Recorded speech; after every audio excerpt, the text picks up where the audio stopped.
The sport of competitive ice climbing, fundamentally, is sport climbing with deadly weapons. I've been thinking about this question a long time. I don't know, there's something about it that makes us keep coming back. It's because it has ice tools, and ice tools are really cool. I think I love these sports. 뭔가 스릴 때문에? For thrill?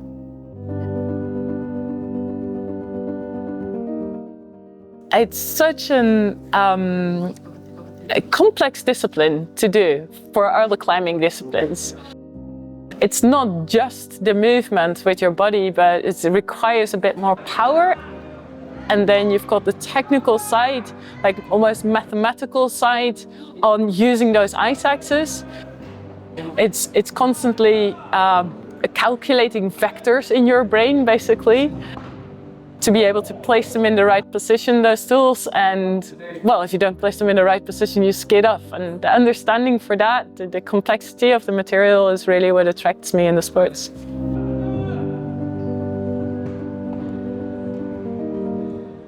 I think the biggest thing for me is the movement. Yeah, I think the moves that you can get are really complex. I think it's a really great combination too of kind of all the different aspects of our sport coming together. There's a little bit of fear, but then there's also a lot of strength, but then there's also a lot of strategy. And I really like the kind of mental part of putting together the puzzle.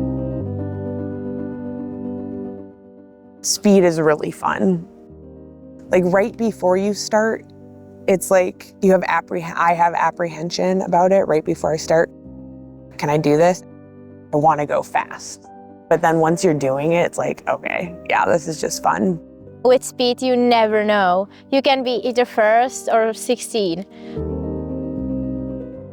And we are running on ice, or we are trying to run on ice. I love just everything about ice climbing. It's not only the sport itself, it's just the whole thing, traveling and to travel together with the team, and yeah, you make friends all over the world, and it's just so exciting.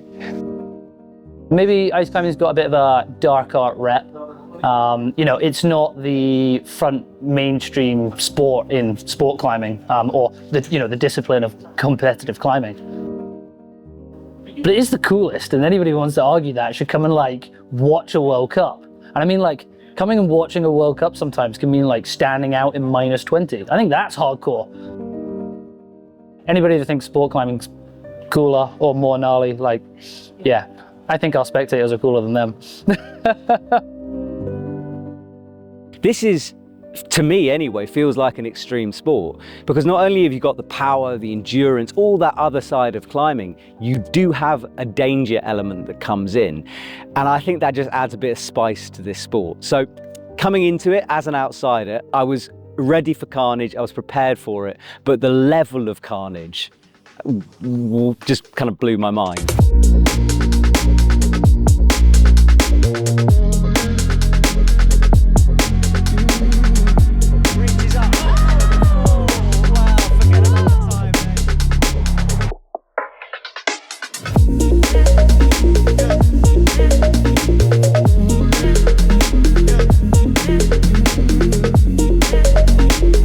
Oh, you can see the blood coming down. That is how hardcore she is. What a badass.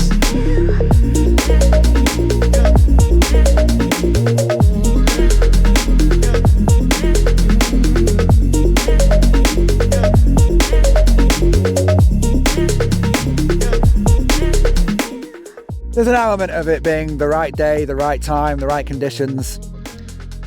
And that's what I think is amazing about ice climbing is, you know, you could be here in the middle of a city, or it could be minus 30 in the middle of nowhere in China, or up in a mountain valley in Italy. That's what makes these athletes hard and courageous and just want to push this sport forward. The fact they can deal with all that and then still kind of say, right, Rob, we need to change this rule, or we need to change that, or we need to improve this. It takes some doing. It takes some doing. We call it Ice Climbing World Cup, but we're not mimicking ice climbing in any way. Like, it has developed into its own full sport. Ice climbing is climbing frozen water, right? And we use crampons and tools to climb the ice. So crampons are on your feet, and ice tools you're holding in your hands, obviously. Mixed climbing, well, dry tooling is when we're using similar crampons and picks, and we're just climbing rock or plywood in the case of the competitions. So dry tooling, we don't have any ice involved or very little ice involved, but we're using the same type of equipment. The rules are an evolving thing. The sport is an evolving thing. And I've been amazed how the sport has changed over even my tenure at the UIA. And the rules have had to run to keep up. You know, we used to compete on ice, which, you know, was painted blue in terms of which sections you could use and which sections you couldn't, and it eventually became a who's got the biggest arm span competition, and that's why it evolved into the kind of the mixed style dry tooling events that we have today. And we often get the question of, now where's the ice? And it's kind of the main issue with ice is it only forms vertically, and these athletes are just way too strong to be split by vertical ice. So you've got to introduce some sort of overhanging nature to the roots, which means that, you know, kind of, you know, dry tooling and mixed kind of style climbing is where the sport has developed. They made a box, the UIA ice box. It's like a little kitchen drawer, and it has a certain size. I think it's 50 centimeters by 25, roughly. I'm not sure, it's like maybe 55. They changed it at some point. But your tool has to fit in physically. It determines the angle of the blade. Like, you can have all different angles, but if it physically won't fit, it won't be usable. You won't be able to climb on it. And if you would put a really aggressive angle on it, it might be really nice to hook, but that would be a disadvantage for your reach. Well, I don't want to say it's easier, but it's less straightforward with ice tools than you would just put your hand on it and actually feel it. Because with a tool, you can't feel it. You have to sort of visualize the hold before, know what kind of movement you have to going to make with the tool, how you place the pick before you actually commit to it. And if you judge this right, you might just put it on sideways, and it is like a small, just flat surface, and you just come straight off.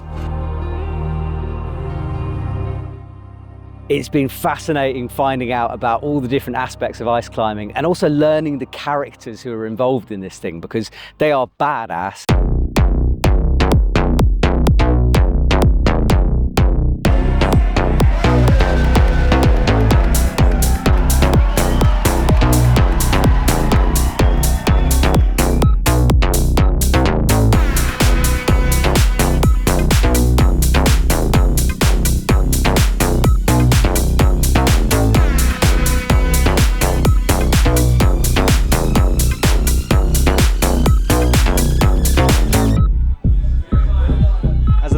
Jumps over! Yes, it is!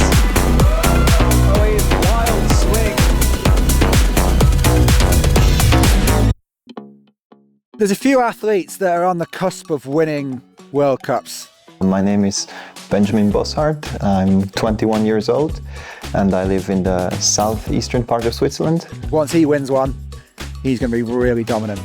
I do ice climbing since 2018. I started with regular sport climbing, and then I got into ice climbing through the father of Jonathan Brown, who is also in the Swiss team. And yeah, then I started slowly and got into it.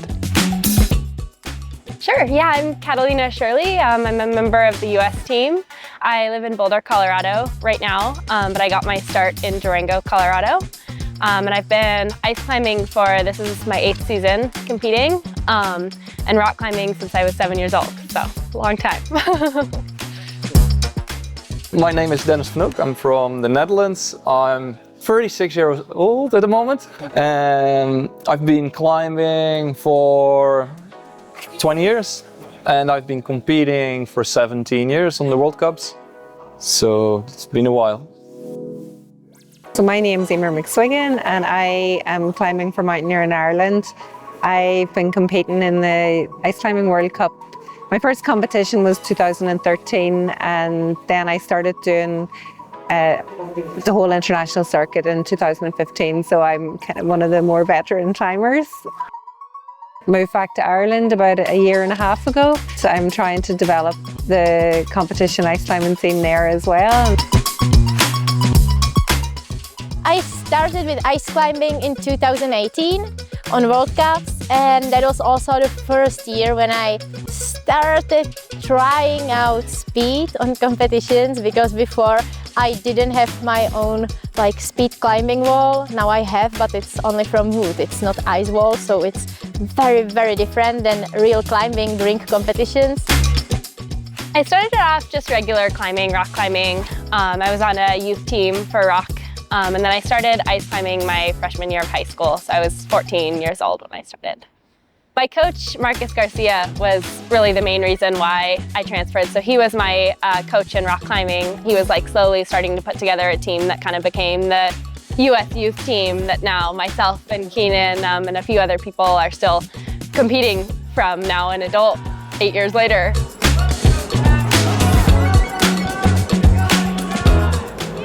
Everyone knows that if you are around me, you are going to lose stuff, or everything is broken, nothing is working out as it's supposed to be.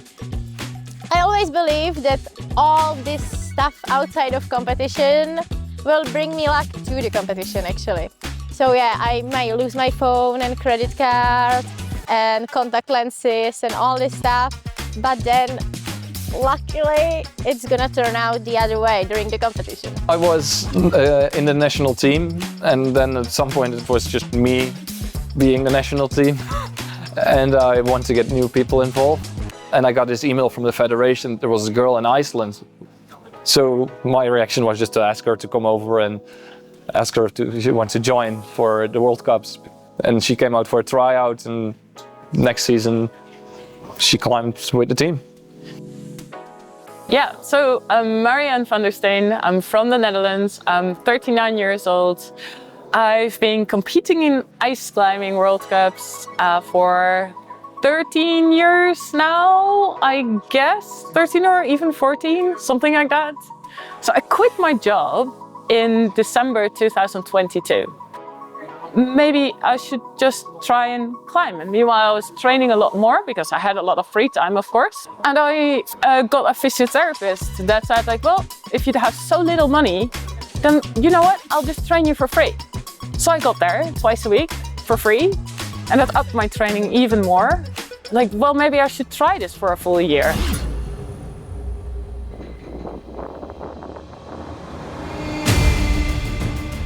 You know, I love this time at the start of the season because you don't know what people are going to come to the game with, and there's always going to be a few people that have been training super hard. I feel like I don't train.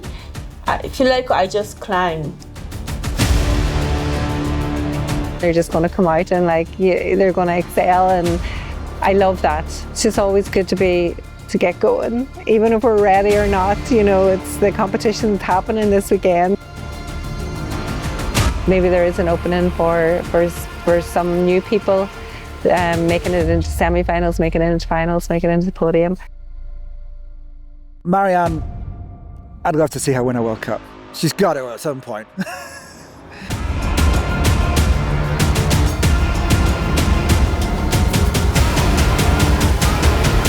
She did really well, considering no ice tools and no shoes, no luggage.